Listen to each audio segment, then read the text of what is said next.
आ गया ईद का दिन आ गया। Welcome back once again. दिल से खैर से ईद मुबारक। और ईद का ये दूसरा दिन है जो हमारा आपके साथ गुजरा है। उम्मीद है अच्छा गुजरा। हम कोशिश कर रहे हैं कि इस दिन के अंदर जो इस दिन का जो लुत्फ है उसमें इजाफा किया जाए अपने मेहमानों के साथ। उसमें म्यूज़िक का भी स्पाइस है, उसमें खाने का भी स्पाइस है और उसमें बातों का भी स्पाइस है। जब हम ब्रेक पे जा रहे थे तो हमने कुछ सेहत की बात की थी और हमने कहा था सेहत और मौसीकी जो है इसका चोली दामन का साथ है और ऐसा हो नहीं सकता कि सेहत की बात हो और मौसीकी की बात ना हो, ये मुझे लगता है। लेकिन चूंकि जावेद चौधरी साहब हमारे साथ मौजूद हैं and he has travelled a lot, तो मैं ज़रा चाहता हूँ कि हम इनकी इस स्किल से भी फ़ायदा उठाएं। एक तो ये कि मौसीकी और ट्रैवलिंग का कितना ताल्लुक, कोरिलेशन आप देखते हैं? दो मुख्तलिफ फील्ड्स हैं, लेकिन मुझे मौसीकी सुनने का मुझे बहुत शौक है। आपको शौक है? ड्यूरिंग ट्रैवल भी सुनते हैं और क्या सुनते हैं ज़्यादा? नहीं, मुख्तलिफ टाइम्स हैं मेरे पास। कोई 5000 गाने हैं जी पुराने सारे, और उनको उसमें से सुनता रहता हूँ। नए गाने नहीं सुनते? नहीं भी सुन लेता हूँ। तो ऐसा कौन सा गाना है जो आप सुनते हैं जो ऐसा तो आपको लगता है कि ये शायद इसमें कहीं मेरी लाइफ से मैं कुछ रिलेट कर सकता हूँ? हर चीज़ लाइफ से रिलेटेड होती है। इंसान धुन के साथ पैदा होता है। जब हार्ट पे बचता है ना, बच्चा जब माँ के पेट में होता है तो उसकी जो दिल की आवाज़ होती है वो माँ सुनती है और माँ के दिल की आवाज़ को वो सुनता है। लिहाजा हम लोग हार्ट बीट से हमने म्यूजिक सीखा होता है, लिहाजा इसीलिए हर म्यूजिक के अंदर बीट होती है। नहीं होता है ना गाना आप सुनते हैं आपको नॉस्टैल्जिया फील होता है, कहीं माजी में चले गए, ऐसा नहीं जी, ऐसा नहीं। कोई यूनिवर्सिटी कॉलेज लाइफ याद आ गई कुछ? देखिए, जब आप नॉस्टैल्जिया में जाते हैं तो इसका मतलब ये होता है कि पिछला गुजरा वक्त आपका अच्छा है, आज का वक्त आपका अच्छा नहीं है। तो आप हर वक्त को अच्छा रखें ना, ताकि आपको माजी में न जाना पड़े। तो जब आपका हर आने वाला दिन और हर गुजरने वाला दिन अच्छा हो तो फिर आप माजी में नहीं जाते, आपको कोई परेशानी नहीं होती सारी। मिट्टी पे आ गई इनकी नजर उस किचन पे। ये बुरा वक्त शुरू हो गया। अच्छा, कुछ नहीं होना चाहिए, बाकी सब ठीक है। आपने बहुत जगह ट्रेवल किया ऑब्वियसली, आपकी कोई ऐसी जगह जो आपको लगता है कि आप दोबारा भी वहां जा सकते हैं?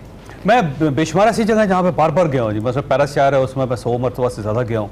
इस तरह मैं टर्की बहुत ज़्यादा गया हूँ मैं, क्योंकि 87 कंट्रीज़ मैंने घूमे हैं जी, और बार बार भी बहुत सारी जगहों पे गया हूँ। अच्छा। लिहाजा उसमें कोई नहीं। दुनिया में 4 किस्म के मुल्क हैं, याद रखिएगा। एक मुल्क है जिसकी नेचुरल ब्यूटी होती है और वो सिर्फ आप नेचर से हम कलाम होने के लिए, उसको महसूस करने के लिए आप जाते हैं। दूसरे मुल्क वो होते हैं जिसकी हिस्ट्री होती है, तो आप हिस्ट्री के साथ जलन करने के लिए आप वहाँ पे जाते हैं। तीसरे मुल्क ऐसे होते हैं जिसका कल्चर होता है, तो आप कल्चर के साथ आप एसोसिएट होने के लिए जाते हैं। चौथा मुल्क वो होता है जिसका इंफ्रास्ट्रक्चर होता है, जो मॉडर्न होता है, तो आप वो मॉडर्न टेक्नोलॉजी को देखने के लिए कि दुनिया किस तरफ जा रही है, आप उसको देखें। And who do you find the most modern country or city? देखिए, इसमें अगर कंट्रीज में जाए तो जापान बड़ा ज़बरदस्त है। जापान के अंदर जो है ना ऐसा ज़बरदस्त हर चीज़ मॉडर्न। इसके अलावा अमेरिका के अंदर बहुत ज़्यादा इनोवेशन है। हर बार जब आप अमेरिका में जाते हैं तो नई चीज़ डेवलप हुई है। अच्छा, उनके अंदर बहुत इनोवेशन है। जैसे यूरोप के अंदर बहुत से ऐसे कंट्रीज हैं जिसके अंदर इनोवेशन आपको बहुत ज़्यादा नजर आते हैं। रहमान और मंसूर, आप दोनों ने भी ट्रेवल किया ऑब्वियसली। रहमान, आपका सबसे अच्छा एक्सपीरियंस कौन से मुल्क में रहा? आपको लगता है कि आपको हर तरह का एक जो आप वेकेशन के लिए ऑब्वियसली अगर आप गए हैं या दीगर, तो आपको जहाँ जाके पीसफुल सा एक एहसास हुआ? मेरा ख्याल है मेरा ज़्यादा इंटरेस्ट हिस्ट्री के अंदर होता है, तो ऐसी जगह जहाँ पर ये हिस्टोरिकल जिनकी वैल्यू है, जैसा सेंट्रल एशिया है। मैं सारी रियासतें जो है वो सेंट्रल एशिया की जो है वो घूम चुका हूँ। टर्की, चौधरी साहब ने अभी नाम लिया। यूरोप में आप चले जाएँ, ये बड़े हमेशा इस तरह की जगह जो है वो अपील करती है। लेकिन अमेरिका की बात इन्होंने ठीक की कि हर दफ़ा जब आप वहाँ पर जाते हैं तो आपको नई इनोवेशंस, आपको नई चीज़ें जो है वो देखने को मिलती है। और वो इतना बड़ा मुल्क है, वो 50 रियासतें नहीं बल्कि 50 मुल्क हैं एक तरह से, तो आपको लैंडस्केप की भी बड़ी वैरायटी मिलती है। तो एज ए ट्रैवलर मेरे लिए जो सबसे 2 इंपॉर्टेंट चीज़ें हैं, एक हिस्ट्री और दूसरा खाना फूड जो है, क्योंकि बार बार इधर भी खाने की बात जी तो खाना बार बार उन पर नजर है, क्योंकि खाना आप जब डिफरेंट जगहों पर ट्राई करते हैं तो उससे भी आपको जो है वो आपको बड़ा वो एक अपना एक एक्सपीरियंस है जब आप जाकर नई चीजें जो उन्हीं लोगों ने बनाई। मतलब चाइनीज खाना आप यहाँ पे भी खा सकते हैं, लेकिन चाइना में देखिए यहाँ पे बहुत देसी चाइनीज मिलता है। बिल्कुल ऐसे। तो मंसूर, आप बताएं कौन सी मुल्क में कुजीन्स और खाने में आपको इस तरह से इंटरेस्ट है?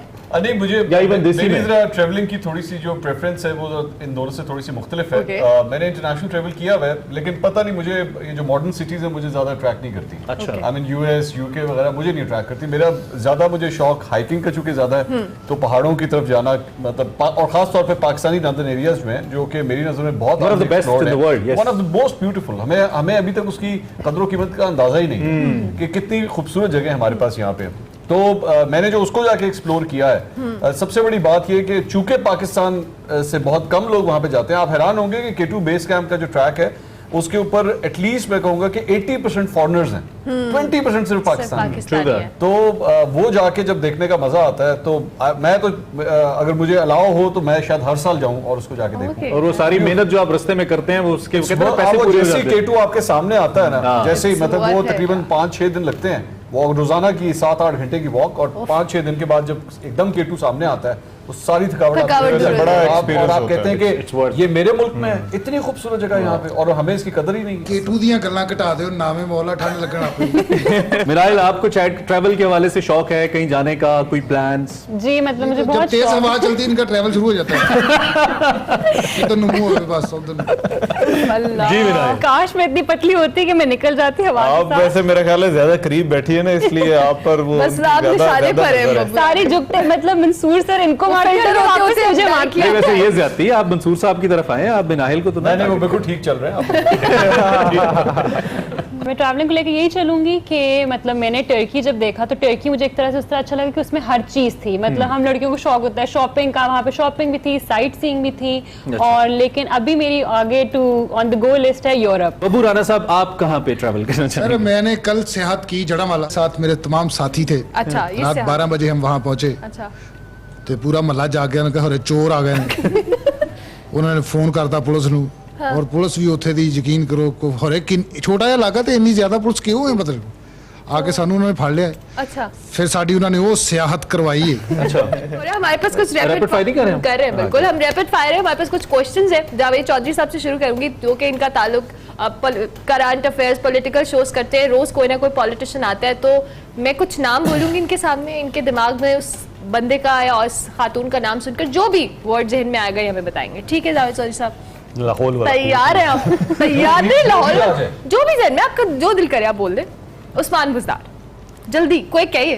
उस्मान बुज़दार, दोबारा बोले। उस्मान बुज़दार। ये आपने नाम स्लो नहीं करना है। बस खामोश रहो क्योंकि वो भी खामोश ही रहें। मस्कीन आदमी। अच्छा, मुराद अली शाह, जबरदस्त एडमिनिस्ट्रेटर। शेख रशीद अहमद, ओ हो अच्छा यही काफी था। बिलावल भुट्टो जरदारी, शरीफ आदमी। शाह महमूद कुरैशी, कनिंग आदमी।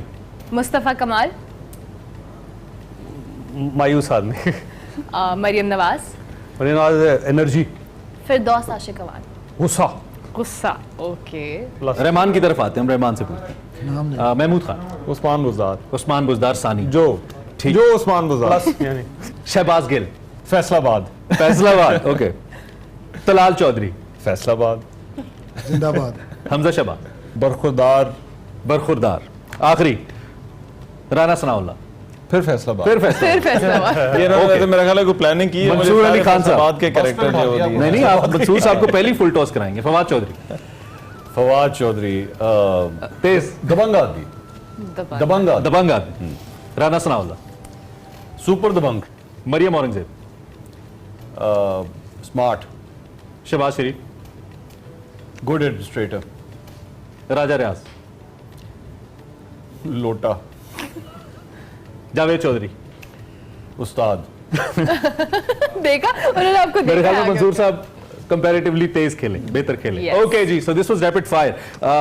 कभी ऐसा भी इत्तेफाक हुआ कि एक प्रोग्राम शुरू हो गया, एक गेस्ट सामने आ गए, बैठ गए और फिर आपको लगा कि शायद इनके साथ वो बात नहीं हो सकती जिसके लिए इनको बुलाया है? कुछ ऐसी कोई इररिलेवेंस कभी फील हुई? ऐसा कभी नहीं होता ऑब्वियसली, क्योंकि हम लोग एट द 11th आवर तो गेस्ट हाँ। बुलाते नहीं है। हमारे गेस्ट जो होते हैं वो 6, 7, 8 घंटे पहले से ही उनकी बात हुई होती है जी। एंड वो जब आते भी हैं तो इतना तो अब एक्सपीरियंस हो गया है। मतलब मैं तो फिर भी मुझे 5.5 साल हुए, चौधरी साहब को तो मुझसे भी डबल से भी ज़्यादा शायद टाइम हो चुका है। इतना हम लोग हैंडल कर लेते हैं, वैसे day to day routine thing, वो कोई ऐसी बात नहीं। कोई ऐसा नहीं हो जाता। एक मुझे वाकया याद आता है, मंसूर ने भी क्योंकि स्पोर्ट्स की कवरेज करते रहे, मैंने भी कोई अपना शुरू में जो है वो की। तो एक दफ़ा जिम्बाब्वे की टीम जो है वो पाकिस्तान आई थी और मुझे याद है उनके कोई प्लेयर थे, तो पोस्ट मैच जो है वो आपको कुछ 1-2 खिलाड़ियों से आप की तरह बातचीत होती है तो वो आप मिल जाते हैं। तो वो उस वक्त ये जो अभी तो सारे इकट्ठे होते हैं लेकिन उस वक्त अलग-अलग प्रेस कॉन्फ्रेंस कर रहे थे, तो वो जिम्बाब्वे के खिलाड़ी थे, तो उनसे इसी तरह से मैंने कुछ बड़ा लंबा चौड़ा सवाल पूछा कि भाई हाउ वाज योर एक्सपीरियंस, आप किस तरह से जो है वो पाकिस्तान में खेल रहे हैं, तो वाज इट गुड? तो उन्होंने कहा गुड। तो इसके बाद वो चुप हो गए। उसके बाद फिर मैंने दोबारा उनसे गुफ्तगू शुरू की। मैंने कहा कि are you looking forward to your next match and how do you want to perform in that match? उन्होंने कहा गुड। ओके, और फिर दोबारा दूसरी दफा जो है वो good। ये वैसे तीन चार दफा जो है वो गुड और यस और नो हुआ तो बस एक बलूचिस्तान के एक सेनेटर साहब है, मैं नाम नहीं लूंगा, ये मेरे साथ ये वाकया उनकी सूरत में हुआ था, उनके केस में हुआ था, तो बाद में फिर बड़े अच्छे ओहदे पे भी फाइज रहे। खैर बबू राना साहब, आपसे भी रैपिड फायर अपने करना है। जी जी जरूर। फायर तो आप खुद है माशाल्लाह। जी जी। अब आपने फायर कर देना है। हाँ, तो रैपिड जरा करेंगे। नाम लूंगा, जो भी पहला लफ्ज ज़हन में आए। ओके, तैयार है? रेडी। हामिद भी? Anchor person. Meera? Meera artist. Reema? वो भी आर्टिस्ट। आफ्ताब इकबाल? बड़े भरा। शान? पर्सनैलिटी गुड, यानी कि अच्छे लोग। राना सनाउल्लाह? मेरे दोस्त भाई बड़े। बब्बू राना? बब्बू राना भी एक मजदूर आदमी। मजदूर पे आ गए। इमरान खान? इमरान खान मजबूर आदमी? वो भी मजदूर ही है क्योंकि स्ट्रगल टाइप। शहबाज शरीफ? शहबाज शरीफ साहब माशाल्लाह फुर्तीले वजीर आला। जावेद चौधरी? ये चौधरी साहब दा मैं फैन। फैन? रहमान? रहमान साहब दा भी मैं फैन। मंसूर अली खान? दादी में है। मंसूर अली खान मेरे एग्जॉस्ट फैन है। ये अच्छा था। अच्छा, नाहिल? फैन मेरे ख्याल है बदल लो है। मंसूर साहब मेरे बहुत पसंदीदा हाँ। चेहरा इन्हां दा मैनूं बहुत खूबसूरत लगदे ने, यानी कि डेट ऑन द एसी। हाँ जी। मौलाना फजलुर रहमान? ਇਹੋ ਜਿਹਾ ਪੰਜਾਬੀ ਫਿਲਮਾਂ 'ਚ ਯਕੀਨ ਕਰੋ ਕੁੜੀਆਂ ਦੀਆਂ ਇੱਜ਼ਤਾਂ ਲੁੱਟਦੇ ਸੀ। ਚੱਕ ਲੋ। ਅਸਤਗਫਿरुल्लाह। ਮੌਲਾਨਾ ਫਜ਼ਲੁਰ ਰਹਿਮਾਨ? ਮੌਲਾਨਾ ਫਜ਼ਲ ਰਹਿਮਾਨ ਸਾਡੇ ਅਲਾਮਾ ਨੇ ਪਾਕਿਸਤਾਨ ਦਾ ਇੱਕ ਅੱਛਾ ਹੈ ਕਿ ਉਹ ਵੀ ਵੱਡੇ ਭਰਾ? ਨਹੀਂ ਉਹ ਬਹੁਤ ਵੱਡੇ ਭਰਾ। ਅੱਛਾ, Bilawal Bhutto Zardari? Bilawal Bhutto sahib hope. Hope? Yes. ओ Amla sir? Double hope. Imran Hasan? ਇਹ ਵੀ ਮੇਰੇ ਭਰਾ ਨੇ, ਦੋਸਤ ਨੇ अच्छे। बहुत शुक्रिया। चलें जी, थैंक यू वेरी मच। आपने आई होप जी एंजॉय किया रैपिड फायर। इसमें से कुछ तो हमने अभी ताज़ा इजाद किया और हमने कहा जरा आईक्यू चेक करते हैं। तो अभी ब्रेक लेनी है हमने? बिल्कुल, हम ब्रेक लेंगे। हलवा तैयार है? हलवा तैयार है, खाना भी तैयार के है, बाद। हम खाना भी खाएंगे ब्रेक के बाद। ब्रेक के बाद। आ गया ईद का दिन आ गया।